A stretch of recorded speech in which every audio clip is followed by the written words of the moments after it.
I still remember the first time I let Jason touch me. It was raining outside and Mark was away again. He'd been distant for months, always working late, always too tired for me. But Jason noticed me.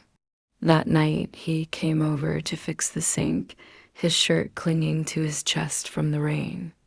I offered him a towel, and when our fingers brushed, I felt something I hadn't in years desire. He smirked like he knew exactly what I was thinking. "You look tense, Emily," he said, stepping closer. "Maybe you need someone to relieve some of that stress." I should have laughed it off. I should have walked away. But when his hand slid around my waist, I melted. His lips were on mine before I could protest, his grip possessive, demanding. And God help me, I loved it. We didn't even make it to the bedroom. He lifted me onto the kitchen counter, my legs wrapping around him as he pushed my dress up. "Mark doesn't know how lucky he is," he growled, biting my neck. I moaned, hating myself but craving more. It was wrong. So wrong. But the way he fucked me, like he'd been starving for me, made me forget everything. After that, we couldn't stop. He'd text me when Mark was at work, "Meet me in the shower, I want to taste you." And I'd go. One time, he pinned me against the tiles, the hot water drowning out my gasps as he took me from behind. I thought we were careful. I thought no one would ever know. Then came the day his son, Kyle, walked in. I was at Jason's house, wearing nothing but his shirt, when the front door slammed open. Kyle froze, his eyes locking onto my bare thighs. I expected anger, disgust. Instead, he just stared and smirked. Just like his father. "Dad's not home," he said, stepping closer. "But I can keep you company. I should have run." But the way he looked at me, hungry, confident sent a thrill through me. Jason had awakened something in me, and now his son wanted to play too. The worst part? I let him. It was supposed to be just another Wednesday afternoon. Mark thought I was at yoga. Jason thought I was home alone. But his son, Kyle knew exactly where to find me. We were in Kyle's bedroom this time, his high school football trophies watching from the shelf as he pushed me onto his messy sheets. "You like fucking a younger man, Emily?" he whispered, his hands rougher than his father's, more impatient. I should have felt ashamed, but the way his teenage body moved against mine made me forget everything. That's when the door creaked open. Jason stood there, keys still in hand, his face shifting from confusion to disbelief to something darker. Kyle didn't even stop. "Close the door, Dad," he panted, gripping my hips tighter. "Unless you want to join." The air turned electric. Jason's jaw clenched. For 3 terrifying seconds, I thought he might drag his son off me by the hair. Then he laughed. A low, dangerous chuckle as he unbuckled his belt. "You always did steal my toys, kid." What happened next still makes me wet when I think about it. Jason didn't punish us. He taught us. Taught his son how to really please a woman, with his hands demonstrating where Kyle should touch me, his voice growling instructions in his ear. "Harder. Twist your fingers like this. She comes when I say she comes." By the time they were done with me, I couldn't remember my own name. But here's what really haunts me as Jason zipped up his jeans. He kissed Kyle's forehead like he just taught him to ride a bike. Then he looked at me with ice in his eyes. "Mark's flight gets in at 8. You should be home by then." That's when I understood the game. This wasn't forgiveness. I barely made it home before Mark's flight landed. My skin still smelled like Jason's cologne and Kyle's sweat as I rushed to wash away the evidence. But some stains don't come off with soap. Mark kissed me hello like nothing was wrong. "Missed you," he murmured against my lips. Guilt twisted in my stomach, but not enough. Not yet. The next morning, Jason texted me, not words, just a video. My breath stopped when I pressed play. There I was, moaning beneath Kyle, Jason's hands guiding his son's hips. The angle was perfect, my face clearly visible, my wedding ring glinting as I clutched Kyle's shoulders. Jason's message followed. Family bonding time. Should we send this to Mark? My blood ran cold. This wasn't about pleasure anymore. This was punishment. I begged. I offered to end things with Kyle, to never see Jason again, but he just smirked. Too late, Emily. You didn't just break your vows, you corrupted my son. Then came his real demand. You're going to tell Mark everything, or this video goes viral. That night, I sat Mark down, my hands shaking. When I finished confessing, his silence was worse than any scream. Then he did something I never expected. He laughed. Not a happy laugh, a broken, hollow sound. Jason already told me, he said, pulling out his phone, 3 days ago. The screen showed a different video, just me and Jason in the shower, my back arched against the tiles.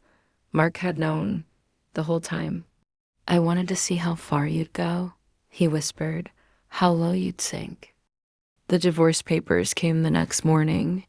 But here's the worst part sometimes, when I'm alone in my empty apartment, I still watch those videos. And I still get wet. The divorce destroyed me financially, but that wasn't even the worst part. Kyle wouldn't let me go. He started showing up at my new apartment unannounced, always with that same hungry look in his eyes. You think you can just walk away from us? He'd whisper, pushing inside before I could say no. One night, he brought friends. I'll never forget the way they looked at me, like I was some cheap toy they'd found on the street. Kyle smirked as he poured tequila down my throat. Dad said I could share. I tried to fight, I really did. But when 4 pairs of hands held me down, all I could do was close my eyes and pray it would end quickly. It didn't. Afterward, as they smoked by my shattered window, Kyle dropped the real bomb. By the way, Mom knows everything. Turns out Jason's wife had been filming us too. The security camera is in their bedroom. The voice-activated recorder in Kyle's car. She'd been collecting evidence for months.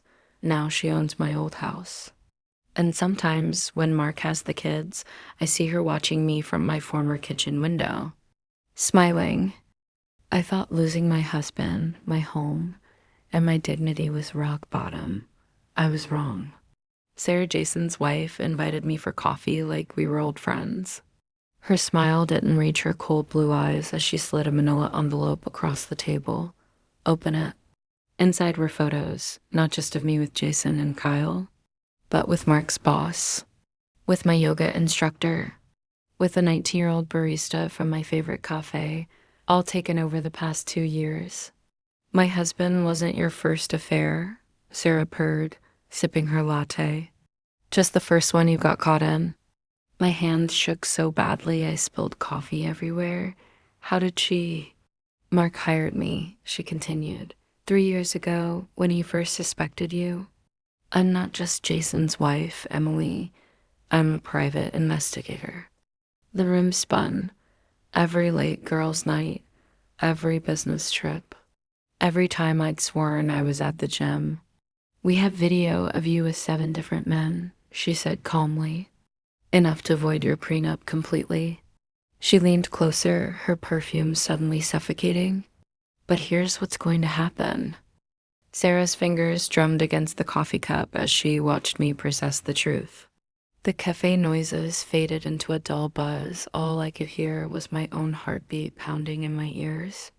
You see, she continued, her voice clinical, Mark didn't just suspect you. He tested you, that barista, the yoga instructor, all hired to see how far you'd go. She pulled out another photo of me laughing with Mark at our anniversary dinner. He loved you enough to give you every chance to stop. You never did. The realization hit me like a physical blow. Every suspicious text I dismissed as paranoia. Every time Mark had coincidentally changed plans they'd been watching, waiting, and Jason? My voice barely worked. Sarah's smile turned pitying. His role was simple. Be the temptation you couldn't resist, though. She tilted her head. I'll admit, involving Kyle was his own. Creative addition, a cold numbness spread through me. This wasn't just revenge, it was demolition. They'd systematically destroyed every pillar of my life. My marriage, the divorce left me with nothing but a studio apartment and alimony barely covering groceries. My reputation, the carefully leaked rumors had former friends crossing the street to avoid me. My future, the non-disclosure agreement I'd signed in the divorce meant I could never tell my side. But why show me this now? I whispered. Sarah slid a business card across the table. Second Chances Foundation with a phone number.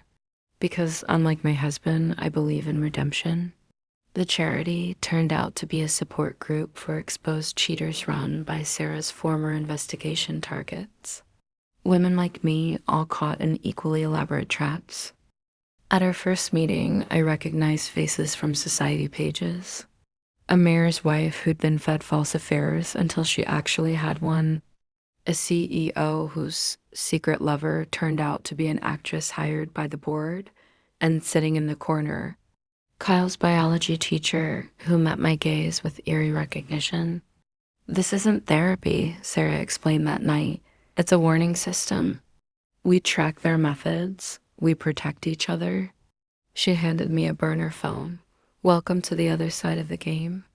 As I left, the teacher slipped me a note. Ask Sarah what really happened to her first husband. The date matched Jason's wedding anniversary. The leather-bound notebook fell from my hands, its pages fanning open to reveal surveillance photos of my sister picking up her kids from soccer practice. Sarah didn't need to speak, the message was clear. You were never the target. You were the recruitment test. The truth unveiled. Sarah's father, former Deputy Director Coleman, had built something far more dangerous than a revenge scheme. The foundation was his private intelligence network. Former adulterers were trained as blackmail operatives, our unique skill set. Master manipulators, we'd proven that by living double lives. Emotionally detached after having our hearts systematically broken, highly motivated, they owned our darkest secrets. The barista, an FBI cadet, my yoga instructor, Coleman's protege. Even Kyle, though, his involvement had been enthusiastically unscripted. The decision. I stared at the dossier they'd prepared on my baby sister, her husband's offshore accounts, her best friend's drug history, the accident she'd covered up at 17. We don't destroy families, Sarah murmured. We repurpose them. I took the burner phone. 1 year later, the champagne flute nearly slipped from my grip as I mingled at the gala, my first successful extraction complete.